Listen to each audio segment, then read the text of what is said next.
Hello, my name is Steve Brown. I've been a Rotarian in the La Jolla Golden Triangle Rotary Club for more than 30 years. I've become very passionate about the programs of the Rotary Foundation. I've been a trustee of the foundation and a vice chair of the foundation. I would like to share with you information about one of these programs in which our club's been involved for the past several years. To note, one of the Rotary themes for year 2019-20 was Rotary Connects the World. I think this program demonstrates that very well.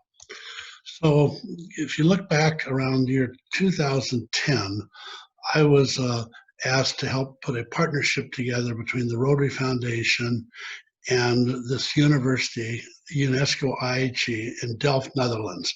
This university specializes in providing graduate level education in the fields of water and sanitation for individuals coming from the developing world.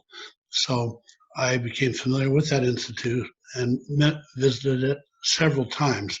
On one of my visits in 2012, I saw that some of the curriculum included programs in water conflict management, water cooperation, and peace, recognizing that peace and conflict resolution is an area of focus for the Rotary Foundation. I asked to learn more about this particular aspect of the program. So I met with Andreas, who's the rector of the university, and Zaki, pictured on the right, who is one of the professors that teaches these topics. And Andreas said to me, let me give you an example where there's serious potential for water conflict among different countries. And he mentioned the Central Asian area and the five Central Asian countries of Kazakhstan, Kyrgyzstan, Uzbekistan, Turkmenistan, Tajikistan, and Afghanistan, and also Iran. All these countries share one water basin that feeds into the Aral Sea. You can see the rivers flowing from the right-hand side of the slide, flowing left and upward to an area known as the Aral Sea. And these five of these countries, the Central Asian countries, used to be part of the Soviet Union, and through much mismanagement over many years, water was diverted and not put to good use, and the Aral Sea came close to drying up. At one point, it was the fourth largest inland body of water in the world, and you can see what happened over time, where it has pretty much disappeared, and it's now an environmental disaster because of all the chemicals that are in what was the seabed. And apparently the Russians also did some biological testing in this area as well. So not only is the Aral Sea itself a disaster, but the misuse of the rivers going into the Aral Sea has continued to be a problem. In fact, if you visit the Aral Sea, this is what you'll now see for many, many miles, just an empty seabed and many deserted ships. Another issue in that same area has to do with Lake Saraz, located in the upper mountains of Tajikistan. This lake was created by an earthquake in 1911, resulting in an earthen dam. And the estimates are when the next earthquake comes along of approximately the same magnitude, parts of the mountaintop will probably fall into the lake and the earthen dam will be breached, and there will be a major outflow of water, killing literally thousands of people within minutes, and over days displacing as many as 1 million people or more. And no one is really having any conversation about this, and it affects numerous downstream countries.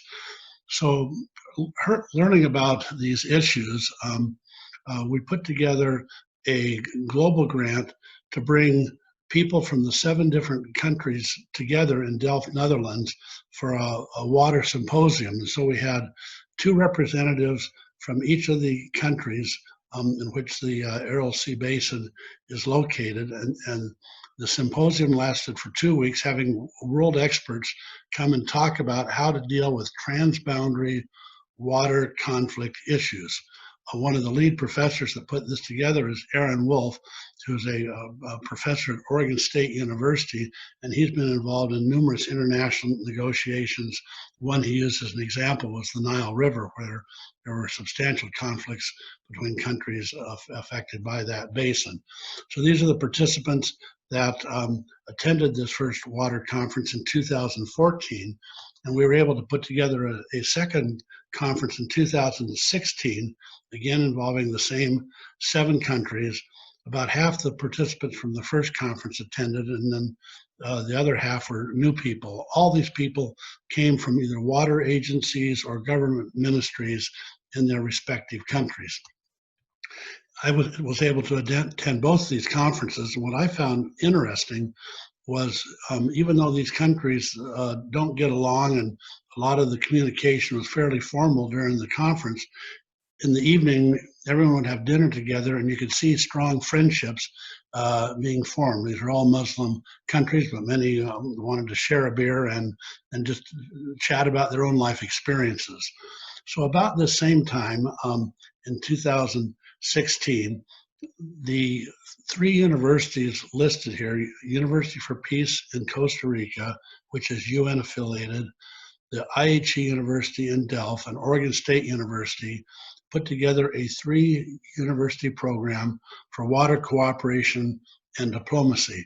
We actually had a Rotary scholar from the US go through this program to kind of test it to see if it looked like it would be appropriate for the Aral Sea Basin countries. And that appeared to be very successful for that student. So we were able to put together scholarships for students from the Aral Sea Basin countries. We did not include Iran for 2 reasons. One is only a very small part of the Aral Sea Basin. Secondly, US sanctions would make it difficult to use Rotary Foundation money to support a scholar that worked for a government agency in Iran. So I'm going to play a couple of short videos to introduce you to 2 of the students. The first one is Natalia from Turkmenistan.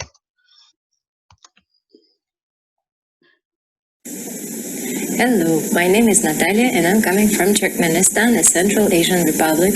I'm here right now studying at the UPs on the master's program of the Water Diplomacy and Cooperation.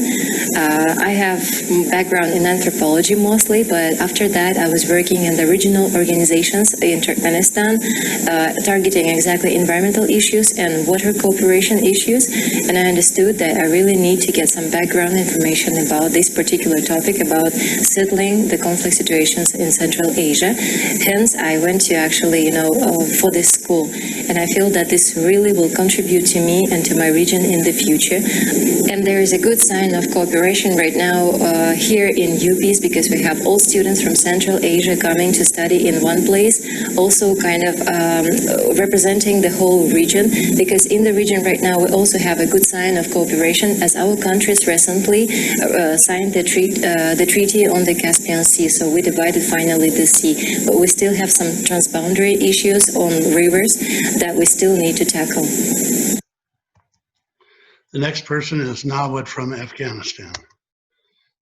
Hi, my name is Naveed Rasuli. I'm from Afghanistan. I study engineering, hydraulic and hydraulic structures in my bachelor, and I did a master's degree in hydraulic structures in France. I work in Afghanistan many years as an engineer, senior engineer, advisor to minister, and my last job was director for water supply, sewerage, and environmental affairs in Ministry of Urban Development and Housing. I came from a region that we have a lot of water problems, water issues, and most of Afghanistan water resources shared with downstream riparian countries. So I came here to learn more about diplomacy of water, water policy, water governance, and I believe that this degree could be the key for the stability of the region. So this picture was taken at the University for Peace in Costa Rica. As mentioned, we had 7 scholars in the program, and the first cohort, there were 4 females and 3 males. Naweed's not pictured here. And in addition to learning the technical side and learning about diplomacy, we see relationships being built. These students worked on projects together. Each one of the thesis that was written relates to a transboundary water issue in the Aral Sea Basin. So these people are very good friends, having spent 17 months together in this program. We have a second cohort of students presently in the program, a male from Afghanistan and females from Kyrgyzstan, Tajikistan, and Uzbekistan. They finished the academic work at University for Peace and also in Delft, Netherlands, but they're now taking online classes from Oregon State University for both the summer term and the fall term at Delft University. Because of travel restrictions, we were not able to get them into the United States, but we anticipate that this program, the second cohort, will be as successful as the first cohort. We're seeing great friendships having been developed. We have a third cohort that we anticipate for year 2021-22. We're deferring the program for a year because of the travel restrictions. That involves 3 males, 2 from Afghanistan, 1 from Uzbekistan, and a female from Kazakhstan. This picture was taken in early July 2020, where 4 of the scholars that have finished the first cohort, they got on a Zoom call with myself, and also joined in this call was Ferry Moini, who's in the middle of the picture. She's a member of La Jolla Golden Triangle and has helped with the logistics of this program. In the upper right-hand corner is Pam Russell, who's helped with the logistics of this program as well, also a member of La Jolla Golden Triangle. We've spent over $1 million on this program. If you look at the 2 symposiums and the 3 cohorts of scholars, we consider this a very sound investment, consistent with supporting the mission of the Rotary Foundation. If people want to get in touch with me to learn more about the program, the scholarships are expensive, about $70,000 each. I can be reached through my email at stephenrbrown@att.net. That's STEPHENRBROWN@att.net. Thank you for your interest.